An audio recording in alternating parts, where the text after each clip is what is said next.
loyalties to belong to different nations. So don't come and tell me all of we is one and that's the end of the story. We're not one.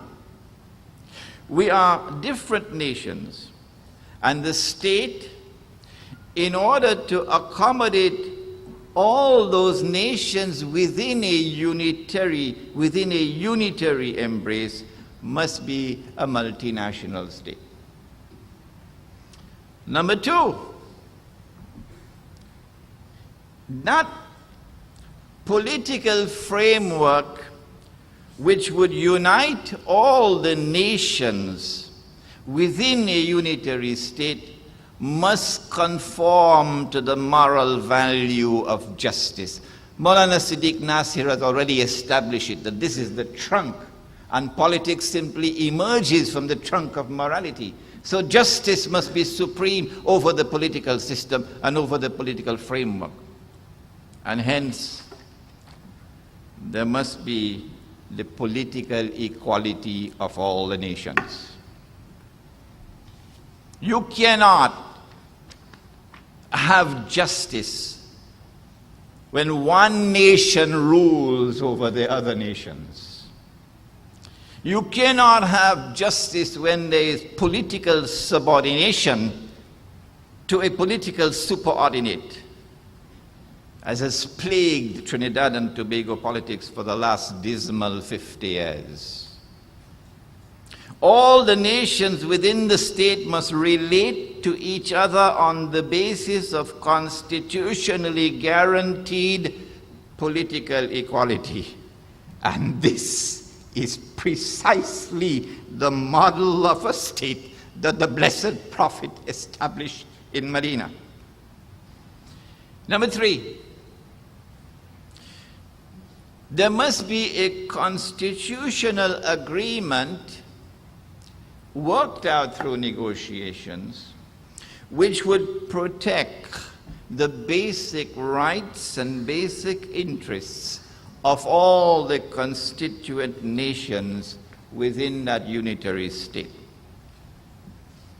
I said worked out through negotiations, not through the barrel of a gun.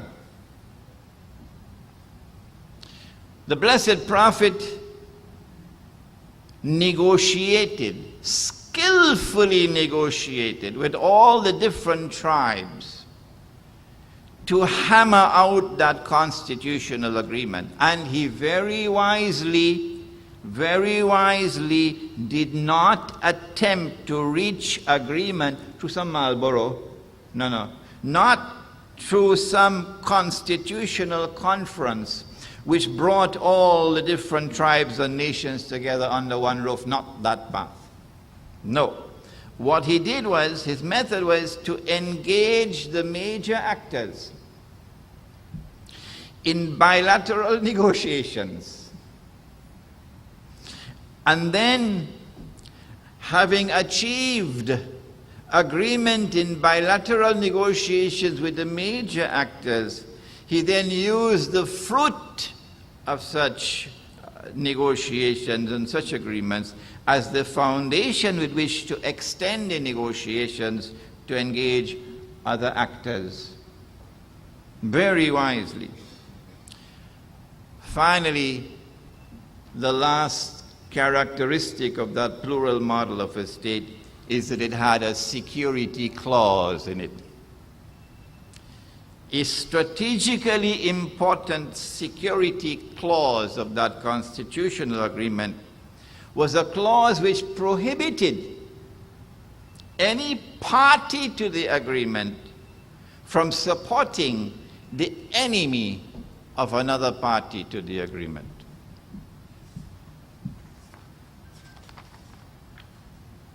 Has this model ever been applied since Medina? I come now to a very interesting part of this presentation. Yes, the British were ruling over India, and I began explaining this to Mr. Dukaran, but I didn't get a chance to explain it in totality. When the British ruled over India, there were two major actors, the Hindus and the Muslims in India. And both of them had the same common goal. They wanted to get rid of the British. But the Muslims wanted to replace British rule with a model of a state in which Muslims could submit to the supreme authority of Allah. That is, Islam would rule over Muslims. Mohandas Karamchand Gandhi still remains, in my opinion, the greatest political thinker of modern Hinduism, far superior to Jawaharlal Nehru. Unlike Nehru, and unlike so many of his secular colleagues in the Indian National Congress, Mahatma Gandhi wanted to replace British rule with a model of a state in which Hindus could submit to the supreme authority of truth in Hinduism. And so he recognized a similarity of goals that both Hindus and Muslims had adopted. And he wisely negotiated a Hindu-Muslim alliance so that they could jointly struggle to achieve their goal. That Hindu-Muslim alliance came into being in 1920, but by 1924, a cunning, diabolically cunning British government, I mean, they got a PhD in deception, had scuttled the Hindu-Muslim alliance. What would have replaced British rule for Gandhi and for Maulana Muhammad Ali Jauhar, the leader of the Muslims, was a multinational state which would have been a plural model of a state. And it was a plural model of a state because there was a plural society. Trinidad and Tobago is a plural society, and Trinidad and Tobago therefore needs that same plural model of a state. And it was precisely the model that the Prophet had established in Medina. It was for this reason that Gandhi opposed the division of India and the creation of a secular India and a secular Pakistan. Is there a Gandhi in Trinidad who can initiate dialogue for bringing into being another Hindu, Muslim, and this time also Christian alliance, which can lead the struggle for convincing the peoples of this country to embrace another model, the courage to embrace another model of the state, the one that came from London, and to establish a plural model of a state with which we can realize sustainable political unity. I now turn, in the little time that is left for me, to what Islam has to say on the economy. And in Islam, if you don't plant, you don't reap.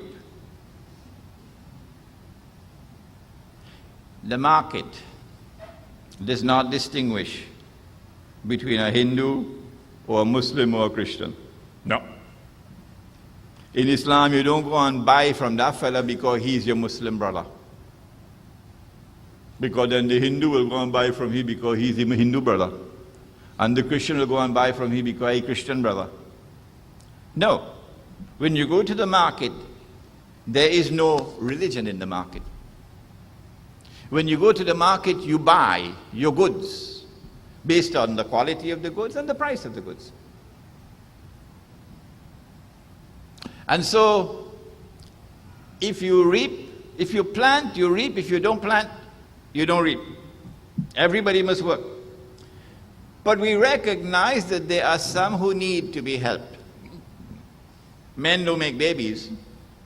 Women make babies.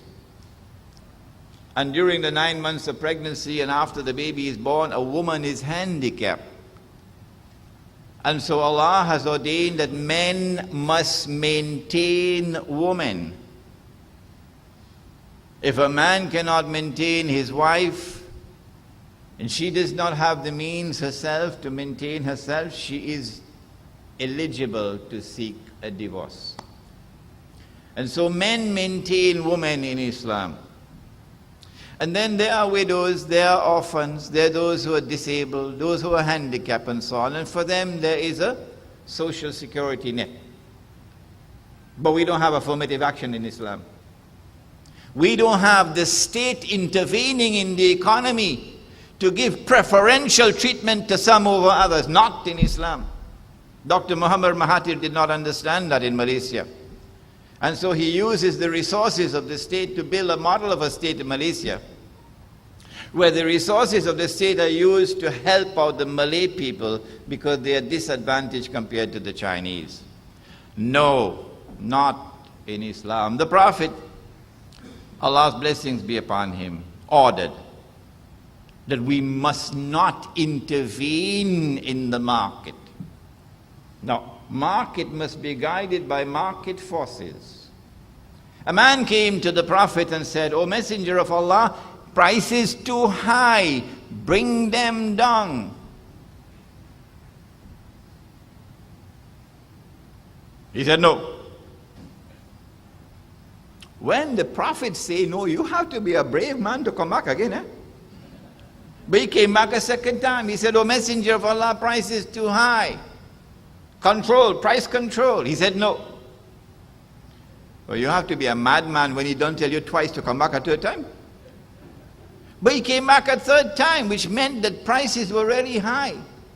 What do you do when prices are high in the market? He said, "O Messenger of Allah, control price." He said no. But we can pray to Allah to bring down the prices through market forces. Supply increases, demand will be met, prices will be brought down. And so we do not have minimum wage legislation. No. We don't control prices, we don't control wages. Well, if we dispense with minimum wage legislation in this country, I will be a happy man. Oh yes, guess why? Because eventually the country will explode. There'll be bloody revolution in this country if you dispense with minimum wage legislation. Well, why? Why is it? What is wrong with this sick economy? That wealth no longer circulates through the economy. One day for me, one day for you. No, no, no. What is wrong with this sick economy where wealth no longer circulates through the economy? I ain't talking about Trinidad alone, you know. It's the economy around the world today, where the rich are now ensconced in permanent wealth and the poor are imprisoned in permanent poverty. Permanent poverty is oppression. And oppression is the worst of all attacks that you could have on moral values, as Sheikh Siddiq Nasir has just explained. Allah has prohibited oppression to himself and to his creatures. And this is economic oppression. You cannot solve that problem of poverty with state intervention in the economy. We reject that. It is the market which must bring about change. Well, then Islam says, if the market is to do that, you must have a free and a fair market. That's all. A free and a fair market. And you must have allowances to meet the needs of those who are disadvantaged, women, orphans, etc. The social security net. But there is no free and fair market now anywhere in the world.